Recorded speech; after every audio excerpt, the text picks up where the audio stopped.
నమస్కారం. న్యూస్ ఫ్యాషన్కు స్వాగతం. ముందుగా వార్తల్లోని ముఖ్యాంశాలు.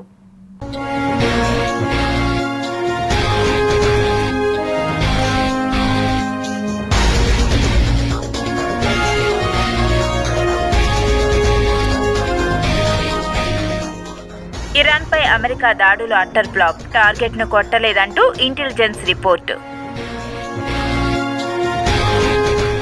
సామాన్యుడికి పిడుగులాంటి వార్త, జూలై 1 నుంచి పెరగనున్న రైలు టికెట్ ఛార్జీలు. కొరింగా మడ అడవులు ఆంధ్రలో అద్భుత ధామం, తప్పక చూడాల్సిందే. పోలీస్ స్టేషన్లో జగన్ కారు, కేసు సిబిఐకి అప్పగించే ఛాన్స్. తిరుపతిలో పర్యటించిన చెప్కో అడ్వైజరీ కమిటీ బృందం, మురుగునీటి శుద్ధి విధానాన్ని ప్రశంసించిన బృందం సభ్యులు. పేమెంట్ ఫెయిల్ అయినా టెన్షన్ వద్దు, భక్తుల కోసం టోల్ ఫ్రీ నంబర్ 155257 ఏర్పాటు చేసిన టీటీడీ.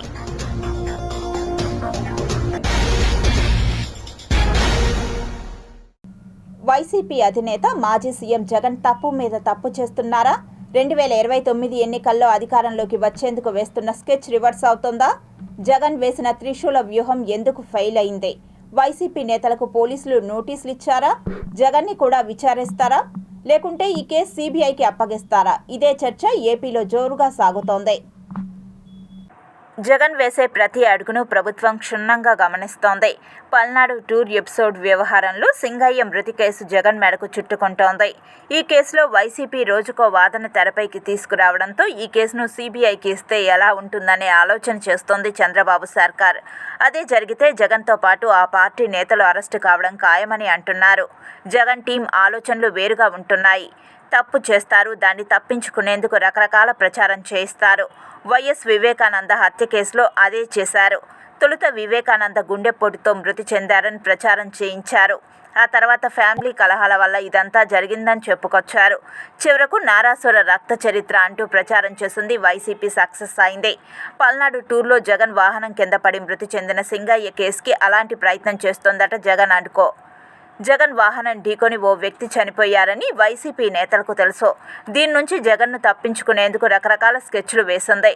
తొలుత వైసీపీకి చెందిన ఓ నేత పోలీసులకు ఫోన్ చేసి రాంగ్ సమాచారం ఇచ్చారట. వేరే కారని ప్రచారం చేయడం మొదలుపెట్టింది. దాని ఆధారంగా ఆ జిల్లా ఎస్పీతో ప్రెస్ మీట్ పెట్టించారు. జగన్ ఉన్న వాహనం కింద సింగయ్య పడి మృతి చెందినట్లు ఫూటేజ్ బయటకు రావడంతో పోలీసులు షాక్ అయ్యారు. సింగయ్య బాగానే ఉన్నాడని, ఆసుపత్రికి తీసుకెళ్లే క్రమంలో టీడీపీ నేతలు చంపేశారని కొత్త ప్రచారం మొదలుపెట్టింది వైసీపీ. అసలు యాక్సిడెంట్కు సంబంధించి తప్పుడు సమాచారం ఎస్పీకి ఇచ్చిందెవరు?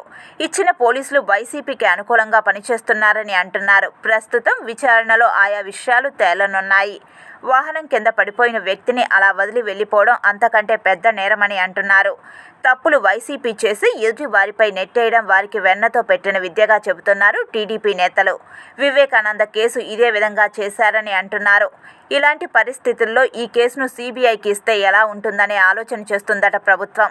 జగన్తో పాటు మిగతా నేతలు బయటికి వస్తారని అంటున్నారు.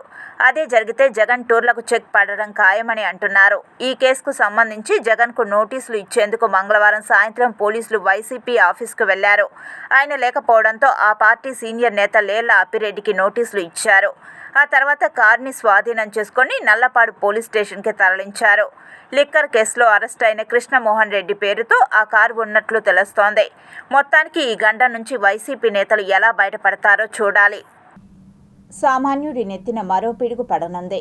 తక్కువ ఖర్చుతో సుదూరాలకు ప్రయాణించేందుకు మధ్యతరగతి వ్యక్తుల ప్రథమ ఎంపిక ట్రైన్. అయితే రైలు టికెట్ ధరలు స్వల్పంగా పెరగనున్నట్లు రైల్వే శాఖ వెల్లడించింది. కోవిడ్-19 తర్వాత రైల్వే మొదటిసారిగా ఈ నిర్ణయం తీసుకుంది. ఈ స్వల్ప ఛార్జీల పెరుగుదల జూలై 1 నుంచి అమల్లోకి రానుంది. Non AC mail express train ticket ధర కిలోమీటర్కు 1 పైసా, ఏసీ తరగతి టికెట్ ధర కిలోమీటర్కు 2 పైసల చొప్పున పెరగనున్నాయి. 500 కిలోమీటర్ల లోపు ప్రయాణానికి సబర్బన్ టికెట్లు, సెకండ్ క్లాస్ ప్రయాణానికి ఛార్జీల పెంపు ఉండవు. 500 కిలోమీటర్ల కంటే ఎక్కువ దూరాలకు టికెట్ ధరలు పెరుగుతాయి. 500 కిలోమీటర్లకు పైగా ప్రయాణించాలంటే కిలోమీటర్కు సగం పైసా పెరుగుతోంది. నెలవారీ సీజన్ టికెట్లో ఎటువంటి పెంపు ఉండబోదని రైల్వే వర్గాలు తెలిపాయి. ఈ మేరకు రైల్వే వర్గాలను ఉటంకిస్తూ పలు ఆంగ్ల మీడియా వెబ్సైట్లలో కథనాలు వస్తున్నాయి. అయితే దీనిపై రైల్వే శాఖ నుంచి అధికారిక ప్రకటన వెలువడాల్సి ఉంది.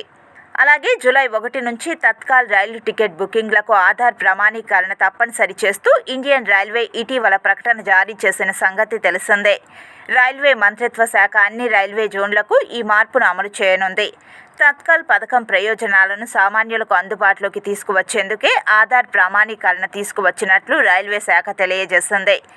దీంతో జూలై 1, 2025 నుంచి తత్కాల్ పథకం కింద టికెట్లను ఆధార్ ప్రామాణీకరించిన వినియోగదారులు మాత్రమే Indian railway catering and tourism corporation ద్వారా టికెట్ బుకింగ్కు అవకాశం ఉంటుంది.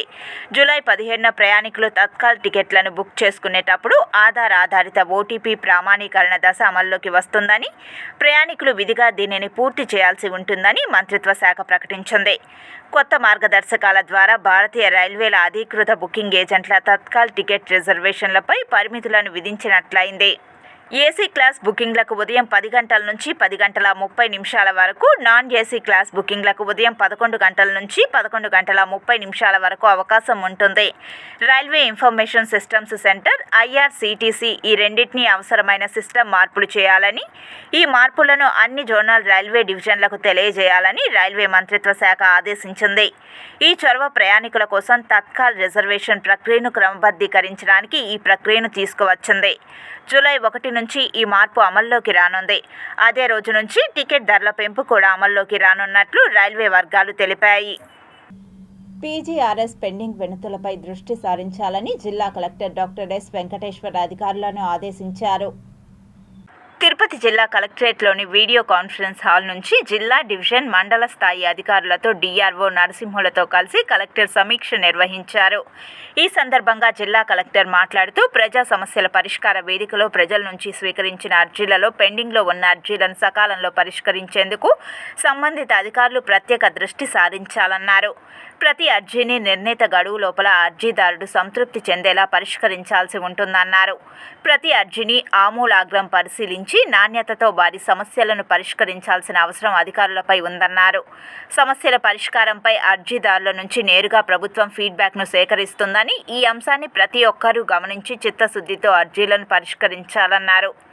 గురువారం రాష్ట్ర స్థాయిలో మాదక ద్రవ్య దుర్వినియోగం మరియు అక్రమ రవాణా వ్యతిరేక దినోత్సవాన్ని రాష్ట్ర ముఖ్యమంత్రి ప్రారంభిస్తున్నారన్నారు. జిల్లాలో కూడా జిల్లా, మండల, నియోజకవర్గ కేంద్రాలలో ర్యాలీలను నిర్వహించాలన్నారు. ఇందుకోసం మున్సిపల్ కమిషనర్లు, మండల కేంద్ర ఎంపీడీఓలు, స్థానిక ఎమ్మెల్సీలు, ఎమ్మెల్యేలు, ఇతర ప్రజాప్రతినిధులను ప్రత్యేకంగా ఆహ్వానించాలన్నారు.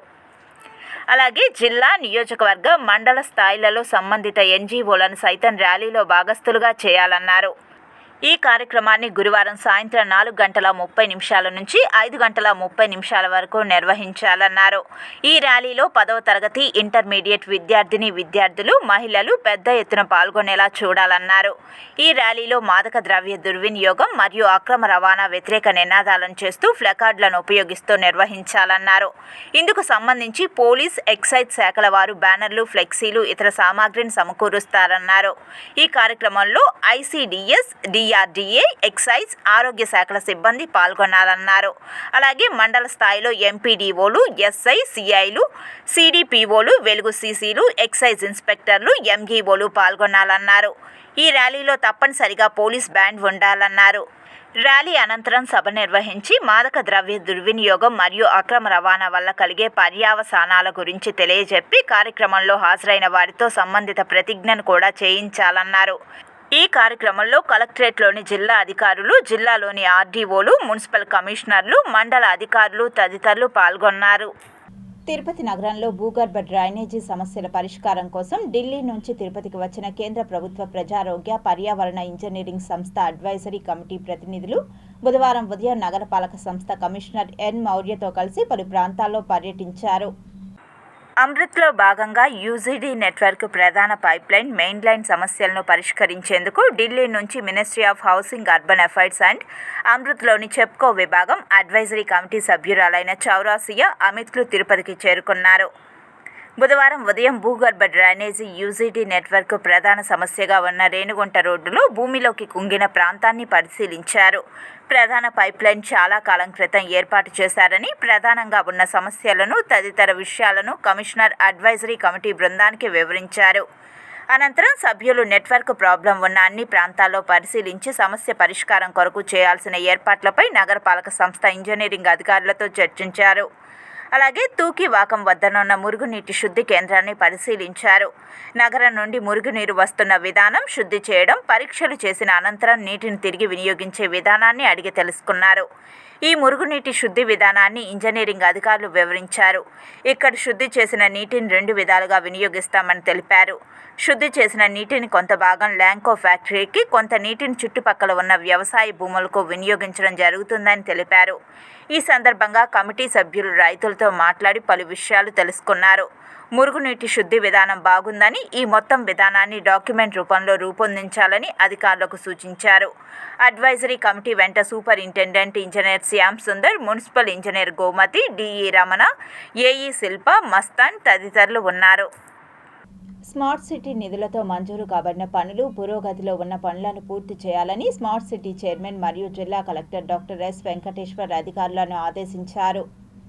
Tirupati smart city board of డైరెక్టర్ల 39వ సమావేశాన్ని స్మార్ట్ సిటీ చైర్మన్ మరియు జిల్లా కలెక్టర్ వారి అధ్యక్షతన బుధవారం ఉదయం కలెక్టరేట్ నుంచి వీడియో కాన్ఫరెన్స్ ద్వారా నిర్వహించారు. స్మార్ట్ సిటీ మంజూరు కాబడిన పనులను, ఇంకా పురోగతిలో ఉన్న 14 పనులను పూర్తి చేయాలని జిల్లా కలెక్టర్ సంబంధిత అధికారులను ఆదేశించారు. 6 మెగావాట్ల solar project, integrated command and control project తర్వాత పూర్తి చేయడానికి చర్యలు తీసుకోవాలన్నారు. ప్రస్తుతం నిధుల కొరత ఉన్నందున వీలైనంత మేరకు మున్సిపల్ కార్పొరేషన్ నిధుల నుంచి కొంత మొత్తం కేటాయించి పనులు పూర్తి చేయాలని కలెక్టర్ ఆదేశించారు.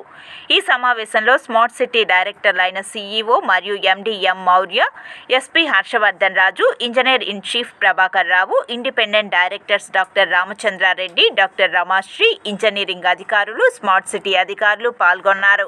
తిరుమల తిరుపతి దేవస్థానం సాంకేతికతకు అగ్రపీఠం వేస్తోంది. భక్తులు ఎదుర్కొంటున్న ఇబ్బందులను దృష్టిలో పెట్టుకొని టీటీడీ ప్రత్యేక ఏర్పాట్లు చేస్తోంది.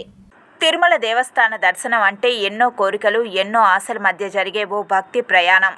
చాలామంది భక్తులు ముందుగానే టికెట్లు బుక్ చేసుకొని, గదులు రిజర్వ్ చేసుకొని స్వామివారి దర్శనానికి సన్నద్ధమవుతారు.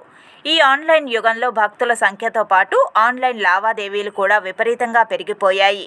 కానీ ఇలాంటి వేగవంతమైన వ్యవస్థల్లో చిన్న చిన్న సమస్యలు ఎదురవుతుంటాయి. ముఖ్యంగా బుకింగ్ సమయంలో డబ్బు డెబిట్ అయ్యి టికెట్ కన్ఫర్మ్ కాకపోవడం, గది దొరకకపోవడం వంటి సమస్యలు చాలా మందిని ఇబ్బంది పెడుతున్నాయి. ఆదివారాలు, పండగ రోజుల్లో లేదా సెలవు రోజుల్లో బుక్ చేయాలంటే కొంచెం ఆలస్యమైన టికెట్లు దొరకవు. కానీ ఆ సమయానికి డబ్బు అకౌంట్ నుంచి కట్ అవుతుంది. దాంతో ఆ డబ్బు తిరిగి వస్తుందా, ఎవరికైనా ఫిర్యాదు చేయాలా అని చాలామంది భక్తులు అయోమయంలో పడిపోతుంటారు. ఇలాంటి పరిస్థితుల్లో తిరుమల తిరుపతి దేవస్థానం భక్తుల కోసం ముందే ఓ స్పష్టమైన వ్యవస్థను అందుబాటులోకి తెచ్చింది. దీంతో టీటీడీ అందిస్తున్న సేవలపై శ్రీవారి భక్తులు హర్షం వ్యక్తం చేస్తున్నారు. ఒకవేళ మీరు ఆన్లైన్లో టికెట్ బుక్ చేస్తూ డబ్బు చెల్లించారని, కానీ సర్వర్ లోపం వల్ల లేదా కనెక్షన్ ఫెయిల్యూర్ వల్ల కన్ఫర్మేషన్ రాలేదని అనుకుందాం. అటువంటి సందర్భాల్లో ఆ డబ్బు 3 నుంచి 7 పని రోజుల్లో మీ అకౌంట్కి తిరిగి వస్తుంది. కానీ అప్పటికి రాకపోతే మీరు తగిన అధికారుల్ని సంప్రదించాల్సి ఉంటుంది. ఈ విషయంపై దేవస్థానం స్పష్టంగా ఒక వివరణ ఇచ్చింది. దాని ప్రకారం మీరు ఏమైనా డబ్బును చెల్లించి టికెట్ కన్ఫర్మ్ కాలేదా లేదా గది బుకింగ్ కాలేదా అయితే మీరు మొదటగా 7 పని రోజుల వరకు వేచి ఉండాలి. ఎందుకంటే బ్యాంకుల మధ్య ట్రాన్సాక్షన్లలో కొన్ని ఆలస్యాలు జరుగుతుంటాయి. అయితే ఆ సమయంలో కూడా మీరు కన్ఫర్మేషన్ మెయిల్, రసీదు లాంటివి లభించకపోతే నెక్స్ట్ స్టెప్గా మీరు టీటీడీ అధికారులతో సంప్రదించవచ్చు. టీటీడీ ప్రత్యేకంగా ఇందుకోసం ఒక టోల్ ఫ్రీ నెంబర్ను అందుబాటులోకి తీసుకువచ్చింది.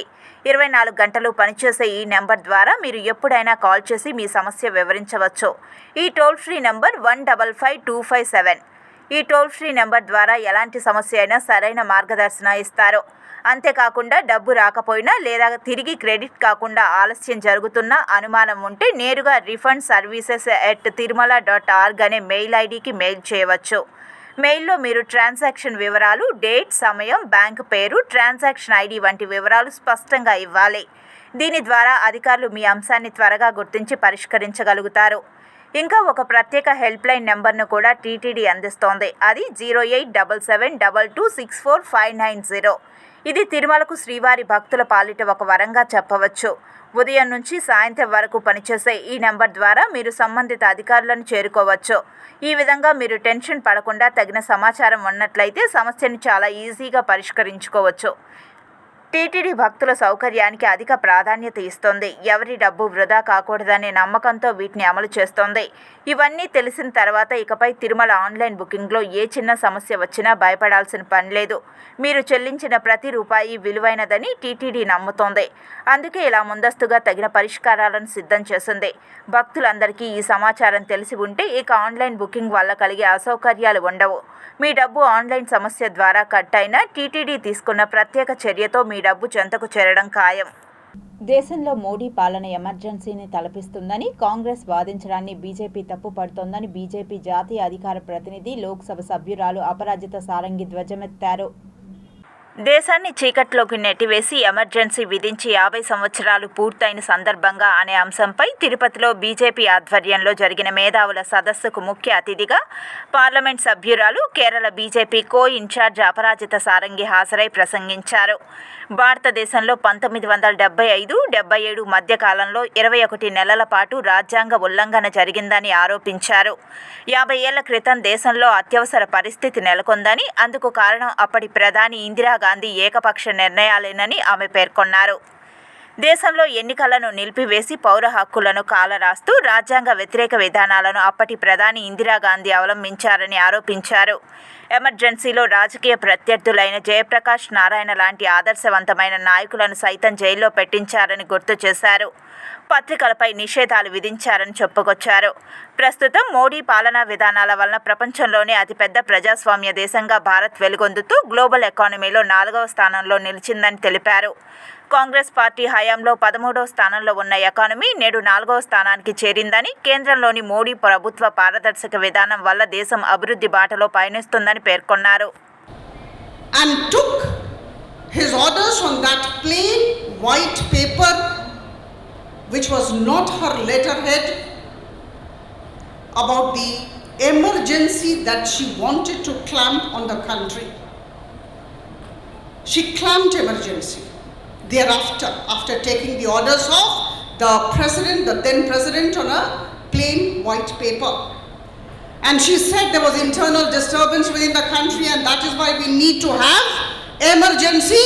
She misunderstood and misinterpreted Article 352 of the Constitution. We can never ever forget the then Prime Minister Indira Gandhi and her entire team and the Congress party for having brought this particular bad period to all of us. Friends, we need to understand as to why it happened. We have to understand that in March 1971 there were general elections, and in general elections Madam Indira Gandhi won with a thumping majority. The Congress came to power at the center.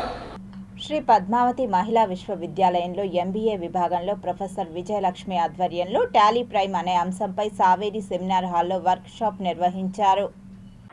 Saveri భవన్లో ఏర్పాటు చేసిన సమావేశంలో professor Vijayalakshmi మాట్లాడుతూ అన్ని business ఆర్గనైజేషన్కి Tally ముఖ్యమని తెలిపారు.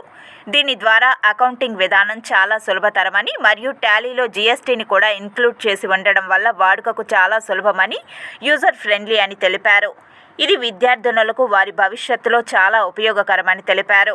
ఈ కార్యక్రమానికి వక్తగా విచ్చేసినటువంటి Hipocloud academy private limited senior faculty Rambabu మాట్లాడుతూ టాలీ అనేది మేక్ ఇన్ ఇండియాలో భాగంగా తయారైనటువంటి ఒక ఈఆర్పీ సాఫ్ట్వేర్ అని, ప్రపంచం మొత్తం ఈ టాలీ ప్యాకేజ్ని చాలామంది యూజర్స్ వాడుతున్నారని మరియు గవర్నమెంట్ డిపార్ట్మెంట్లో కూడా ఈ టాలీ ప్యాకేజ్ వాడుతున్నారని తెలిపారు. ఏపీ పీజీ సెట్ పరీక్షలను అందరి సహాయ సహకారాలతో దిగ్విజయం చేయడం జరిగిందని శ్రీ వెంకటేశ్వర యూనివర్సిటీ ఉపకులపతి అప్పారావు తెలిపారు.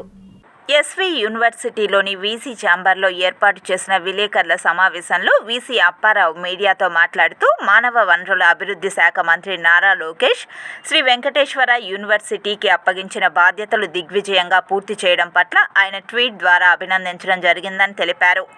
తమ యూనివర్సిటీపై ఇంత నమ్మకం ఉంచి ఆంధ్రప్రదేశ్ పీజీ సెట్ను విద్యార్థులు, ప్రొఫెసర్లు అందరి సహాయ సహకారాలతో విజయవంతంగా నిర్వర్తించి పరీక్ష ఫలితాలు విడుదల చేయడం సంతోషంగా ఉందని అన్నారు. ఎంసెట్, లాసెట్కు భిన్నంగా ఏపీ పీజీ సెట్ ఉంటుందని అన్నారు. అయితే శ్రీ వెంకటేశ్వర యూనివర్సిటీపై ఇంతటి నమ్మకం ఉంచి ఆంధ్రప్రదేశ్ రాష్ట్ర ప్రభుత్వం అప్పగించిన బాధ్యతలను దిగ్విజయం చేసేందుకు సహకరించిన ప్రతి ఒక్కరికి ఈ సందర్భంగా అభినందనలు తెలిపారు. ఈ కార్యక్రమంలో registrar Bhupathi Naidu, AP PG set convener Venkateswarlu తదితర ప్రొఫెసర్లు, యూనివర్సిటీ సిబ్బంది పాల్గొన్నారు. ఈ సంవత్సరం ఏపీ పీజీ సెట్ 2025 నిర్వహించే బాధ్యతని AP state council of higher education వారు మన ఎస్వి యూనివర్సిటీకి ఎంట్రస్ట్ చేయడం జరిగింది. సో దాని ప్రకారము మనం సక్సెస్ఫుల్గా జూన్ 9th నుంచి జూన్ 12th వరకు 31 సబ్జెక్ట్స్కి 31 సెంటర్స్లో టెస్ట్ కండక్ట్ చేశాము. So total number of candidates registered 25,688 and total number of candidates appeared for the entrance exams 21,995 and among these 21,995 19,488 candidates are qualified and that comes to 88.6%. So 88.6% candidates ఈ APPG set 2025లో qualify అవ్వడం జరిగింది. హైదరాబాద్ కేంద్రంలో కూడా ఒక పరీక్షా కేంద్రాన్ని ఎంపిక చేసుకుని విద్యార్థులకి అవకాశాన్ని కల్పించడం జరిగింది. 10 సెషన్లో పూర్తయినటువంటి ఈ పరీక్ష దాదాపుగా విశ్వవిద్యాలయంలో 153 డిసిప్లిన్లు విద్యార్థులు చేరడానికి అర్హత సాధించేటువంటి పరీక్ష ఇది. కాబట్టి దాదాపుగా ఈ పరీక్షల్లో మహిళా అభ్యర్థులైతే 13,485 మంది పరీక్షలు రాయగా 12,025 మంది ఉత్తీర్ణత సాధించారంటే 89% మంది మహిళా అభ్యర్థులు ఉత్తీర్ణత సాధించారు. అర్ధ శతాబ్దం క్రితం కాంగ్రెస్ పార్టీ ఇందిరాగాంధీ పాలనలో నాడు విధించిన అత్యవసర ఎమర్జెన్సీ నేడు కేంద్రంలో బీజేపీ పాలనలో నాటి ఎమర్జెన్సీని తలపించే నిరంకుశత్వ పాలన కొనసాగుతుందని సిపిఎం కేంద్ర కమిటీ సభ్యురాలు రమాదేవి ఆరోపించారు. వేమన విజ్ఞాన కేంద్రంలో నాటి ఎమర్జెన్సీ, నేటి నిరంకుశత్వ పాలనపై సదస్సు నిర్వహించారు. ఈ కార్యక్రమానికి ముఖ్య అతిథులుగా రమాదేవితో పాటు సీనియర్ పాత్రికేయులు రాఘవ శర్మ, శైలకుమార్, సిపిఎం నాయకులు వందవాసి నాగరాజు, కందారపు మురళి, వేణుగోపాల్, ఐద్వా లక్ష్మి, సాయి లక్ష్మి, వేమన విజ్ఞాన కేంద్రం ప్రతినిధులు మల్లారపు నాగార్జున, టెంకాయల దామోదరం, జన విజ్ఞాన వేదిక ప్రధాన కార్యదర్శి రెడ్డప్ప తదితరులతో పాటు నగర ప్రజలు ఈ సదస్సులో పాల్గొన్నారు. బంగ్లాదేశ్ విముక్తి పోరాటం జరుగుతున్నప్పుడు సహజంగానే బంగ్లాదేశ్ పోరాటానికి మద్దతు ఇచ్చి అన్నాడు ఇందిరా, ఇండియా, దుర్గా అని చెప్పేసి పెద్ద ఎత్తున పొగడబడింది. అపూర్వమైన విజయాన్ని సాధించింది. కానీ ఏం జరిగింది? 71లో అంత విజయాన్ని సాధించినటువంటి ఇందిరాగాంధీ 74 వచ్చేటప్పటికి ప్రజల ఆగ్రహాన్ని తట్టుకోలేనంత పరిస్థితి వచ్చింది. కారణం ఏమిటి?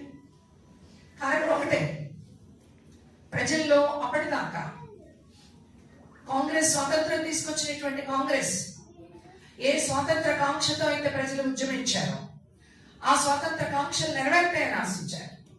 బ్రిటిష్ ప్రభుత్వానికి వ్యతిరేకంగా పోరాడడంలో తమ పేదరికం పోతుందని, స్వేచ్ఛగా బ్రతకగలరని, అందరూ చదువుకోవడానికి సాధ్యమవుతుందని, కులం, మతం, విచక్షణ లేనిటువంటి అందరూ కలిసి ఉండగలిగేటటువంటి ఒక స్వతంత్ర రాజ్యం వస్తుందని భావించారు. Andhra Pradesh state board of technical education మరియు ట్రైనింగ్ వారి ఆధ్వర్యంలో తిరుపతిలో పాలిటెక్నిక్ కళాశాలల ప్రొఫెసర్లకు శిక్షణా తరగతులను నిర్వహించారు. ప్రభుత్వ పాలిటెక్నిక్ కళాశాలలో విధులు నిర్వహిస్తున్న ప్రొఫెసర్లు మరియు పాలిటెక్నిక్ కళాశాల ప్రిన్సిపల్, టీచర్లు, పాలిటెక్నిక్ డిప్లొమా విద్యార్థులకు కావలసిన సిలబస్ని తయారు చేయడానికి శిక్షణా కార్యక్రమాన్ని నిర్వహించారు. ఈ కార్యక్రమంలో జిల్లాలోని పలు కంపెనీలకు చెందిన ఉద్యోగస్తులు, పారిశ్రామికవేత్తలు పెద్ద సంఖ్యలో హాజరయ్యారు. ఈ సందర్భంగా వారు మాట్లాడుతూ 2026-27 విద్యా సంవత్సరానికి గాను పాలిటెక్నిక్ సిలబస్లో మార్పులు చేర్పులు చేయడంపై అభిప్రాయాలను అడిగి తెలుసుకున్నారు. ఈ శిక్షణా కార్యక్రమం ద్వారా ప్రొఫెసర్లకు, విద్యార్థులకు మరింత టెక్నికల్ కోర్సుపై అవగాహన పెంపొందుతుందని అన్నారు. రాబోయే రోజులలో state board of technical education కోర్సులు పూర్తి చేసిన విద్యార్థులకు అన్ని పారిశ్రామిక కంపెనీలలో ఉద్యోగ అవకాశాలు మెండుగా ఉన్నాయని అన్నారు. ఈ కార్యక్రమంలో ఈరోజు మా కమిషనర్ శ్రీ జి గణేష్ కుమార్ గారు ఐఏఎస్ డైరెక్టర్ గారు ఈరోజు ఆన్లైన్లో ప్రసంగించారు. అలాగే ఈ కార్యక్రమంలో state board of technical education training secretary Ramachandra garu, అలాగే joint secretary Murthy garu, training placement officer doctor MAV Ramakrishna garu, Shri A Nirmal Kumar Priya garu, regional joint director SV రీజన్ వారు కూడా ఈ కార్యక్రమంలో పాల్గొని కరికులంలో ఎలాంటి మార్పులు చేయాలో దానికి సంబంధించి అందరికీ విలువైన సూచనలు చేశారు. జూలై 9న జరగనున్న అఖిల భారత సార్వత్రిక సమ్మెను విజయవంతం చేయాలని కార్మిక సంఘాలు, అఖిలపక్ష పార్టీలు సమావేశమయ్యాయి. తిరుపతి నారాయణపురంలోని ఐఎఫ్టియు కార్యాలయంలో ఏర్పాటు చేసిన కార్మిక సంఘాల అఖిలపక్ష పార్టీల సమావేశంలో పలువురు నేతలు మాట్లాడుతూ గత కొన్నేళ్లుగా ఎన్నో సమ్మెలు, నిరసనలతో సాధించిన 29 చట్టాలను రద్దు చేస్తూ కేంద్ర రాష్ట్ర ప్రభుత్వాలు తీసుకున్న 4 లేబర్ కోడ్ల విధానాన్ని కార్మిక సంఘాల నేతలు ఖండించారు. దేశంలోని ఏ రాష్ట్రంలో లేని విధంగా 10 గంటల పని విధానాన్ని ప్రవేశపెట్టిన ఘనత మన ముఖ్యమంత్రి చంద్రబాబు నాయుడుకే దక్కుతుందని ఎద్దేవా చేశారు. అలాగే మహిళలకు రాత్రిపూట పని గంటలను కేటాయించడంపై తీవ్ర స్థాయిలో విమర్శించారు. అలాగే రైతు సంఘాల నేతలు మాట్లాడుతూ కేంద్ర రాష్ట్ర ప్రభుత్వాలు అవలంబిస్తున్న విధానాల ద్వారా రైతులు తీవ్రంగా నష్టపోతున్నారని, సకాలంలో విద్యుత్, పండించిన పంటకు సరైన మద్దతు ధర కేటాయించడంలో విఫలమయ్యాయని మండిపడ్డారు. జూలై 9న జరగబోయే సమ్మెతోనైనా కేంద్ర రాష్ట్ర ప్రభుత్వాలు బుద్ధి తెచ్చుకొని తమ డిమాండ్లను నెరవేర్చి కార్మిక, కర్షక, రైతులకు సరైన న్యాయం చేయాలని కోరారు. మోడీ బీజేపీ ప్రభుత్వం మొత్తం కార్మిక వర్గాన్ని నిర్వీర్యం చేసే దిశగా 29 చట్టాలు, ఇది బ్రిటిష్ వాడు రాకముందు నుంచి ఉంది, బ్రిటిష్ వాడు వచ్చిన తర్వాత ఉంది, మన స్వాతంత్రం వచ్చిన తర్వాత కూడా అనేక పోరాటాలు చేసి త్యాగం చేసి సాధించుకున్న చట్టాలు. 29 చట్టాలను నిర్వీర్యం చేసి 4 కోడ్లుగా మార్చి, ఆ కోడ్ల మూలంగా కూడా అంటే కార్మికులు ఉన్నటువంటి యూనియన్ పెట్టుకున్నటువంటి హక్కు, బేరసారాల హక్కు, వాళ్ళకు ఉన్నటువంటి ఏవైతే ఉంటాయో పిఎఫ్, ఈఎస్ఐ లాంటి హక్కులు, ఇవన్నీ కూడా పోగొట్టే కేవలం యజమాని దగ్గర బానిసలాగా పడేసేటువంటి విధానం కొనసాగుతూ ఉంది. కార్మిక, కర్షక, రైతు వ్యతిరేక విధానాలకి వ్యతిరేకిస్తూ జూలై 9వ తారీఖున సార్వత్రిక సమ్మెను ప్రకటించడం జరిగింది. ఈ యొక్క సమ్మెకు కాంగ్రెస్ పార్టీ కూడా ప్రత్యక్షంగా పాల్గొంటుంది. రేపు జరగబోయే సమ్మె ఇంతకుముందు చెప్పాడు, అనేక సమ్మెలు 25 సమ్మెలకు పైగా జరిగినాయి. బహుశా ప్రపంచంలో ఏ దేశంలో జరగని సమ్మెలు భారతదేశంలో జరిగినాయి. అయినప్పటికీ ఇంకా కూడా పెద్ద ఎత్తున సంఘటితంగా ఉద్యోగ కార్మిక వర్గం ముందుకు రావాల్సిన అవసరం ఉంది. ఆ ప్రయత్నాలు మా వంతుగా మేము చేస్తాం. ఈరోజు ఐఎఫ్టియు, అదేవిధంగా ఏఐటీసీ, సిఐటియు, అదేవిధంగా CPM, CPI, CPIML, Congress party, ఇంకా ఆమ్ ఆద్మీ పార్టీ, ఇతర అన్ని పార్టీలు ఈరోజు, అదేవిధంగా అన్ని కార్మిక సంఘాల నాయకులందరూ కూడా ఇక్కడ హాజరైనారు. రైతు కూలీ సంఘం తరఫున మన సీనియర్ నాయకులు వెంకయ్య గారు, అదేవిధంగా ఐఎఫ్టీ నాయకులు, అదేవిధంగా రవి గారు, చంద్రశేఖర్, అందరూ మనందరం కూడా, అదేవిధంగా విద్యార్థి యువజన సంఘాలు కూడా వచ్చాయి. వీళ్ళందరం కూడా రేపు 9వ తేదీన సమ్మెను జయప్రదం చేయడానికి అందరూ కూడా సహకరించాలని ఈ సందర్భం కోరుతున్నాం. రైతులకు చెప్పినటువంటి ఏ ఒక్క హామీ కూడా నెరవేర్చకపోగా రైతులు ఇంకా మరీ కొంగదీస్తున్న ఈ కేంద్ర రాష్ట్ర ప్రభుత్వాలు. కాబట్టి రైతాంగం కూడా పెద్ద ఎత్తున ఈ కార్యక్రమంలో రేపు 9వ తారీఖున కార్మికులు, కర్షకులు, విద్యార్థులు, మేధావులు అందరూ కూడా పాల్గొంటున్నారు. కాబట్టి రైతాంగం పెద్ద ఎత్తున వీధుల్లోకి రావాలని చెప్పేసి రైతులకు మేము పిలుపునిస్తా ఉన్నాం. గ్రాడ్యుయేట్స్ ఎవరికైనా 100% జాబ్తో ఇతర దేశాలలో చదువుకునే అవకాశాన్ని కల్పిస్తున్నట్లు బెంగళూరులో నూతనంగా ప్రారంభించబడ్డ 5వ branch VIT chief academic officer professor Raju Tirupati press క్లబ్లో పిలుపునిచ్చారు. The university in London is offering about 10,000 British pounds scholarship for any student who goes from VIT Bangalore. The total cost of a 2-year program is about 12 lakhs. Normally it's somewhere from 25 lakhs to 70 lakhs. Because of the program that VIT Bangalore offers, the students can finish the first year of the master's degree at VIT Bangalore. The second year of the program is going to be in London. Israel, Iran మధ్య యుద్ధంలో America కూడా జోక్యం చేసుకొని ఇరాన్పై దాడి చేసిన విషయం తెలిసిందే. Iran అణుబాంబులు తయారు చేయకుండా చేసేందుకు ఆ దేశంలోని 3 అణుకేంద్రాలపై దాడులు చేసి వాటిని విజయవంతంగా నాశనం చేసినట్లు అమెరికా అధ్యక్షుడు డొనాల్డ్ ట్రంప్ ప్రకటించారు. అయితే ట్రంప్ చెప్పినట్లుగా ఇరాన్లోని అణు కార్యక్రమాన్ని పూర్తిగా ఆపలేకపోయారని అమెరికా నిఘా సంస్థ నివేదిక తెలిపింది. పెంటగాన్ నిఘా విభాగమైన డిఫెన్స్ ఇంటెలిజెన్స్ ఏజెన్సీ సోమవారం విడుదల చేసిన నిఘా నివేదిక ప్రకారం ఇరాన్ అణు కేంద్రాల పరిస్థితికి సంబంధించి అధ్యక్షుడు ట్రంప్, ఇజ్రాయెల్ ప్రధానమంత్రి బెంజమిన్ నెతన్యాహు చేసిన వాదనలకు భిన్నంగా ఉంది. జూన్ 22న అమెరికా ఇరాన్లోని పోర్టో, నటాంజ్, ఇస్ఫహాన్లోని 3 అణు కేంద్రాలపై వైమానిక దాడులు చేసింది.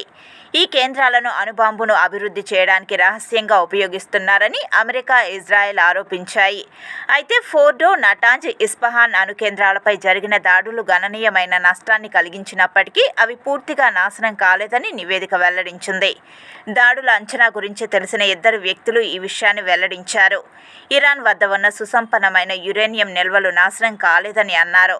సెంట్రిఫ్యూజ్లు చాలా వరకు చెక్కు చెదరకుండా ఉన్నాయని తెలిపారు. అమెరికా దాడులకు ముందే నిఘా అంచనా వేసిన సుసంపన్న యురేనియంను సైట్ల నుంచి తరలించారని సమాచారం. అమెరికా చేసిన దాడులతో ఇరాన్ అణు కార్యక్రమాన్ని కాస్త ఆలస్యం చేయగలిగిందే గానీ దాన్ని ఆపలేకపోయిందని నివేదిక చెబుతోంది. అయితే ఇరాన్ అణు కేంద్రాలపై అమెరికా వైమానిక దాడులు ఇరాన్ అణు కార్యక్రమాన్ని ఆపలేదని, ఆలస్యం మాత్రమే చేశాయనే వాదనలను వైట్ హౌస్ తీవ్రంగా తోసిపుచ్చింది. ఘాటైన పదజాలంతో కూడిన ప్రకటనలో వైట్ హౌస్ ఈ అంచనాను పూర్తిగా తప్పని పేర్కొంది. ఈ అంచనాను లీక్ చేయడం అధ్యక్షుడు ట్రంప్ను కించపరిచే స్పష్టమైన ప్రయత్నం. ఇరాన్ అణు కార్యక్రమాన్ని నిర్మూలించడానికి సంపూర్ణంగా అమలు చేసిన ధైర్య యుద్ధ పైలట్లను అప్రతిష్ట పాలు చేసే ప్రయత్నమని White House press secretary Karoline Leavitt ఒక ప్రకటనలో తెలిపారు. కొరింగా మడ అడవులు పర్యాటకులను అమితంగా ఆకట్టుకుంటున్నాయి. కొరింగా ఆంధ్రప్రదేశ్లో దాగి ఉన్న ఒక అపురూపమైన ప్రదేశం. కాకినాడ జిల్లా కేంద్రం నుంచి 20 కిలోమీటర్ల దూరంలో ఉన్న ప్రాంతం. ఇది అందమైన మడ అడవులకు, అరుదైన జీవజాలానికి ప్రసిద్ధి చెందింది. 1978లో వన్యప్రాణి అభయారణ్యంగా ప్రకటించబడిన కోరింగా 235 చదరపు కిలోమీటర్ల విస్తీర్ణంలో విస్తరించి ఉంది. గోదావరి నది ముఖద్వారంలో ఏర్పడిన ఈ అభయారణ్యం వివిధ రకాల మొక్కలు, జంతువులకు నిలయం. 35 రకాల మడ అడవుల మొక్కలు 24 కుటుంబాలకు చెందినవి. కొరింగాలోని ప్రధాన ఆకర్షణలలో ఒకటి 200 ఏళ్ల పాత నిర్మానుష్య దీపస్తంభం. సముద్ర తీరానికి దగ్గరగా ఉన్న ఈ దీపస్తంభం చుట్టుముట్టబడిన మడ అడవుల మధ్య అద్భుతంగా కనిపిస్తోంది. 20 అడుగుల నుంచి 200 అడుగుల వరకు వెడల్పు ఉన్న నదుల ద్వారా బోట్లో ప్రయాణించి దీపస్తంభాన్ని చేరుకోవచ్చు. ఈ ప్రయాణం 2 గంటల 30 నిమిషాల సమయం పడుతోంది. ఇక్కడ అరుదైన పక్షులు అధిక సంఖ్యలో ఉన్నాయి. Crested serpent eagle, scarlet minivet, Indian roller, black capped kingfisher, white bellied woodpecker వంటి 125 రకాల పక్షులు కనిపిస్తాయి. స్థానిక చేపలు కూడా ఇక్కడ ఉన్నాయి. కొన్ని శతాబ్దాల క్రితం కొరింగా నుంచి ప్రారంభించబడిన స్థానిక చేపలు దక్షిణాసియా, తూర్పు ఆఫ్రికాకు ప్రయాణించాయని చెబుతారు. జనవరి నుంచి మార్చి వరకు ఆలివ్ రిడ్లీ సముద్ర తాబేళ్లు 18 కిలోమీటర్ల పొడవున్న ఇసుక మార్గంలో గుడ్లు పెడతాయి. కొరింగా వన్యప్రాణి అభయారణ్యం ప్రకృతి అందాలకు నిలయం. తిరుపతి లోకల్ బులియన్ మార్కెట్లో బంగారం, వెండి ధరలు ఇలా ఉంటాయి. 24 క్యారెట్ల 10 గ్రాముల బంగారం ధర 1,170,000 రూపాయలు. 22 క్యారెట్ల 1 గ్రామ్ బంగారం ధర 9,067 రూపాయలు. 1 కేజీ వెండి ధర 1,08,400 రూపాయలు. 1 గ్రామ్ రిటైల్ వెండి ధర 111 రూపాయల 40 పైసలు. వార్తలు ముగించే ముందు ముఖ్యాంశాలు మరోసారి.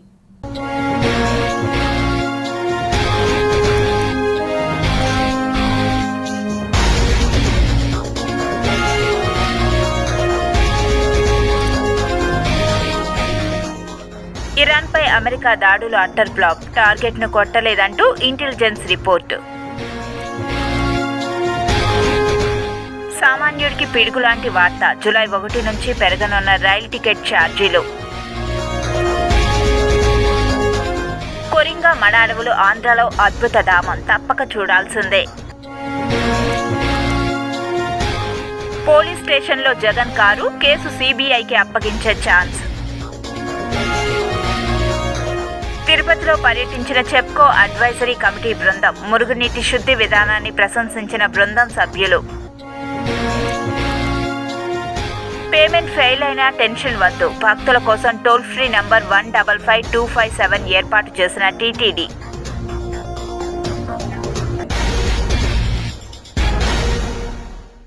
ఈ వార్తలు ఇంతటితో సమాప్తం. సమగ్ర సమాచారంతో న్యూస్ విజన్లో మళ్ళీ కలుద్దాం. అంతవరకు సెలవు, నమస్కారం.